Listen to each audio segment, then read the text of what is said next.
nicaye ikintu ncakubabaje mu mwuga wawe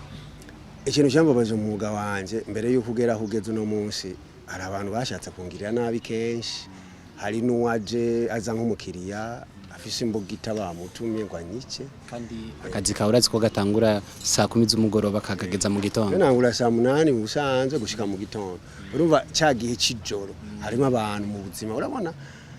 ari igihe development yawe ntugire ngo abantu bose baba bayinezererwa hari abayinezererwa nk'abakiriya banje baranezerwa business yanjye kuko nibo bansupportinga mugabo n'abansi baba barimo iyo badahari sinobaho nuko barankunze mu mvura iragwa ugasanga baraje kunshorera kandi no mu mvura usanga abandi barabifise uraze ko batanguye kuboneka n'abantu babipirata jewe na creating icyo bita simple Rolex hari special Rolex na special Rolex urumva ubwo bwoko nicaye ndiyumvira ayo mazina nicyo gituma rero nshaka kubwira abantu bakereya ibintu ubu babe hange babe maso nituze ejo tangure gushwana nabo kubera iki iryo zina I myself nije nayi creating. Yes bakunzi ba open mic turi kumwe na Mwarabu batazira Mwarabu ni bon meze neza ndashima Imana. Mwarabu jaje gute amazina yose yitwa nde? Amazina yose nitwaga ngo David. Mwarabu jaje kubera nari inzobe kera ntaraja ku muriro cyane nari inzobe abantu bo batanguye kuntazira Mwarabu yego. Okay hama wotubwira ubuzima bwawe urugendo rwa gushika uno munsi mwanya mu urugendo rwanje ni rwari rworoshe mugabo ndashima Imana kuko nawe mu buzima uraze ko ubuzima umuntu namenye ikizovamo mugabo naciye ntivyari vyoroshe mugabo aho ndo no munsi ni heza ndashima Imana. Gushika uno munsi tukuze ku kintu ca Rolex Mwarabu Rolex gute? Ego nitwa Mwarabu Rolex mugabo entreta mbere yuko nangura Rolex nigeze kuba ndandaza ibirato bita ibweb hama isoko rirasha ndahomba hari ryari hari 2013 hari dimanche isoko niho ryasha hama nca ndahomba nkuko abandi bahomba nari ngeze ku miliyoni hafi 3 mugabo ndahomba nsubira ku busabusa ubuzima burankubita cyane mugabo ndagira ivyizigiro ko hari umunsi wenda bizokunda nico gituma nagomije gushiramo inguvu gushikiza isa. Rolex charge gute? Rolex ingere charge ni ikintu sinayimviye ko nshobora gukora Rolex nta nubwo navyibaza mugabo umunsi umwe nkora natanguriye kutwa party n'uduharage ndiko ndadukora hacha umunyakenya aravuga ikintu bita Rolex by then nakumbuka aliuliza katika Kiswahili akaniambia wewe Mwarabu hakuna fashi wanayotengeneza Rolex nasema unataka Rolex nikamwambia unataka Rolex akasema wewe nataka Rolex sasa chini yangu hefo yiwanje hali umuhungu yakora iby'amachips mayaye jewe nakora icyapati by then n'uduharage mancha manuka kuruja mu namubwira okay Rolex ncandayishira kuri 2000 wa muhungu cyanamubwira ati rero jewe ngoma nkorera nga Rolex mugabo jewe nja gukura ko 5 gusa icyapati kuko by then icyapati cyari kuri 250 kandi Rolex igenda k'icyapati zibiri na muhungu rero kubera ko yadandaze vy'amachips maye yarafise mayonnaise yafise n'ibitunguru yafise ni tomate n'ivyo candagenda ndayitengeneza ndayikora neza maze kuyikora ndayimuha ama 2005 aho umuntu na 2000 na Jesse 45 bukeye bwawo acazana abandi batatu ndamukorera nyine ngakurako 5 gusa ayandi nkayamuha ndamusugira gatatu umenga ingene yabona ndabikora yaciye yumva umenga arabimenye umenga yo kwigana umenga yo vyigana kabikora bukeye bwawo rero baje ncamanuka kugira ngo ndazikore umuhungu yambara urwaga acaravuga no hasi kwa Mwara bune hali yadandaza utwapati rero je wapi ngani mudashaka ko ndabibakorera nimwigire ca ndababwira mureka bakorere nene kavuze ko abizire kabakorere arazibakorera baragenda bamaze kugenda haciye nk'amasaha 3 baragaruka navyo Rolex yabakoreye babimutera mu maso babimuteye mu maso harimo n'umwe yari umupolisi umushefa avuga ngo wewe no gufunze uragize Imana no gufunze kuko ntushobora gukora ibintu utazi kubera jaro zizanyu z'abarundi iyo mureka kadukorera ni yakora akaguha amafaranga yawe ni wari kuba wunguka kandi ari we yakoze ubona ko we yarakoraga koramo icyapati gusa no kuvuga nayo yakoreye nayo yakuramo yaguha yose nubwo we waronka n'amafaranga yagusa sawa bibaye uko mugabarambaza ati Mwarabu none we namutaha ufise namubwira namutaye mfisha mugabo ndaza kuvyiyumvira ndabe ingene bigenda bukeye bwaho rero nca ngenda ku muntu ndamubwira nkopesha palette zibiri z'amagi natangura ndakora Rolex baraza buke mbona batanguye kugwira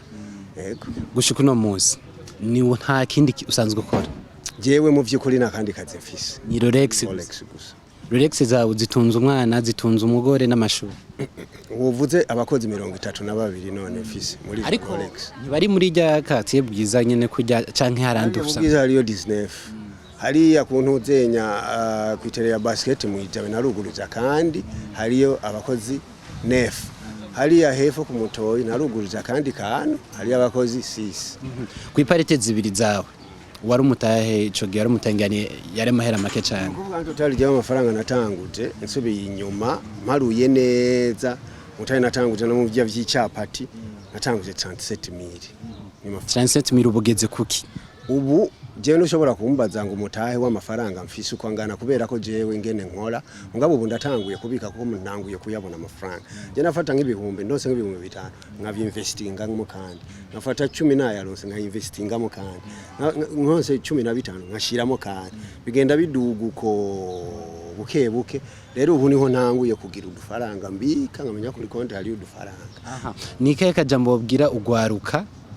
abenshi kuri 35000 barashaka kudakora umugambi baca bigira mu kabari bavuga ati dushaka ama miliyoni kugira ngo dutangure ikintu n'icyo ikintu bababwira ndeka ndakubwire na amafaranga menshi abaho kandi nta na makeya abaho bivana na wewe icyo wumva wokora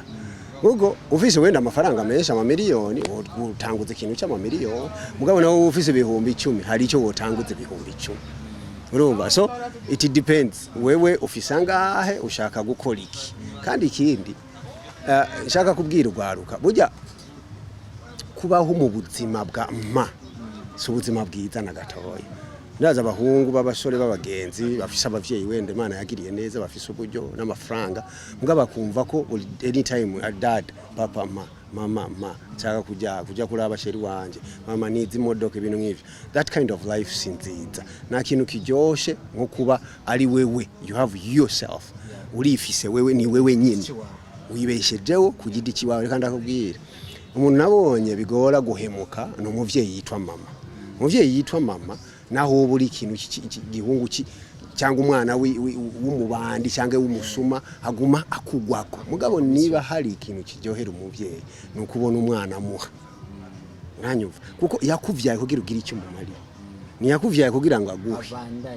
urumva umuvyeyi arisinya wige mugabo hari n'abaheza amashuri mugabo akabandanya gisaba kandi umuvyeyi kandi amashuri yarahejeje umuvyeyi yaritanze yita ku mabuye amurihira minerval ahejeje amashuri aracyabandanya saba mama cyangwa papa sinkanze ko simvuze ko ari bibi gusaba umuvyeyi n'umuvyeyi wawe mugabo ari etant ugeramo ari wo utegezwa ku umuvyeyi ivyo bigenda gute bigenda mu gihe nawe witanze ukarondera nicaye ikintu cyakubabaje mu muga wawe ikintu cyambabaje mu muga wanje mbere yo kugera hugeze no munsi hari abantu bashatse kungirira nabi kenshi hari nuwaje aza nk'umukiriya afise imbugita bamutumye ngo anyice kandi akazi kawe urazi ko gatangura saa 10 z'umugoroba kagageza mu gitondo nangura saa 8 ubusanzwe gushika mu gitondo urumva cyagihe cijoro harimo abantu mu buzima urabona ari igihe development yawe nugire ngo abantu bose babayinezererwa hari abayinezererwa nk'abakiriya banje baranezerwa business yanjye kuko nibo bansupportinga mugabo n'abansi baba barimo mugabo icyo kwiriye gukora we ni ikintu kimwe no kumenya vision ushaka gushika he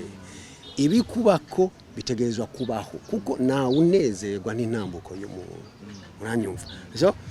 ibimaze kumba ko byo ni byinshi cyane mugabo ndashima Imana ko nkiriho kandi ndabandanya mukimaze ko kunezera ibintu bimaze kunezereza nshaka gusubiramo n'abakiriya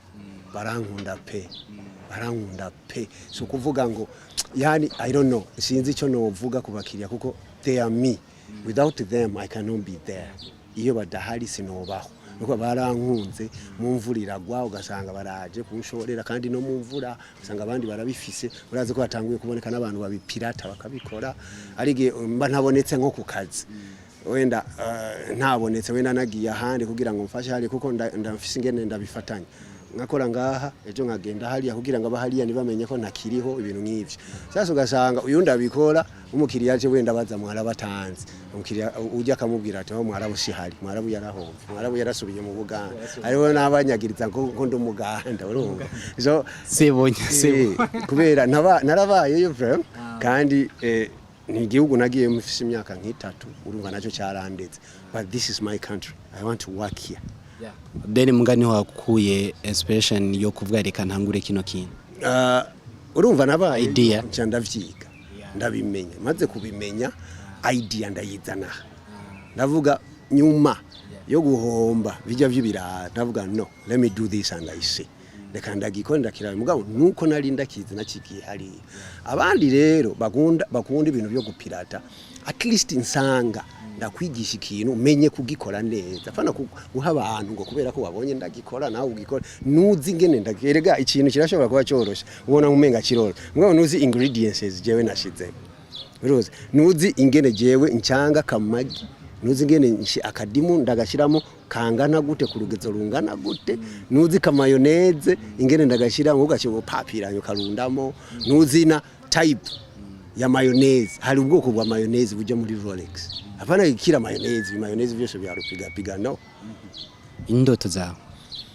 indoto zanje vraiment ndashaka gushika ku bintu binini mugabo niba hari inyota mfise nk'umuntu yagorewe mu mahanga ni inyota yo gufasha abandi urundi gwaruka rutera imbere je kuba mfise abakozi 32 si uko mfise amafaranga menshi urumva mugabo ivyo bihumbi 10 ndonse ndabisangire n'uyundi nawe abeho urumva je ndashobora urabona mfise 32 mugabo mu kazi kanje ndashobora gukoresha n'abakozi 15 bonyine kandi bakagakora urumva mugabo ijya that 2000 iyo 2000 ku munsi uyu ndayironse nawe nabura icyafasha abavyeyi cyangwa icyafasha nawe umuryango kandi akabaho urumva umuryango we ukabaho neza urumva simbakoresha ngo kubera ko ninjiza menshi cyangwa kubera mfise menshi mugabo shanga gato gakeya tugasangira n'abandi nkaye kajambo bwira abakunzi ba Rolex n'abakunzi ba Mwarabu akajambo nokunda nobwira abakunzi ba Rolex nukuri akanda bagumbire I love you guys very much ndabakunda cyane kuri anniversaire muzogende mujye Rolex kubona nivyo abo umunsi umwe ndiko ndabategurira kana bakiriya banje nzobagaburira akantu kitwa special thing akantu kali special umva je ndakora ubwoko butatu bwa Rolex kandi ayo mazina nijewe nayise siyo mazina bayita mu Buganda eka jewe na creating icyo bita simple Rolex hari special Rolex na special Rolex urumva ubwo bwoko nicaye ndiyumvira ayo mazina nicyo gituma rero nshaka kubwira abantu bakereya ibintu ubu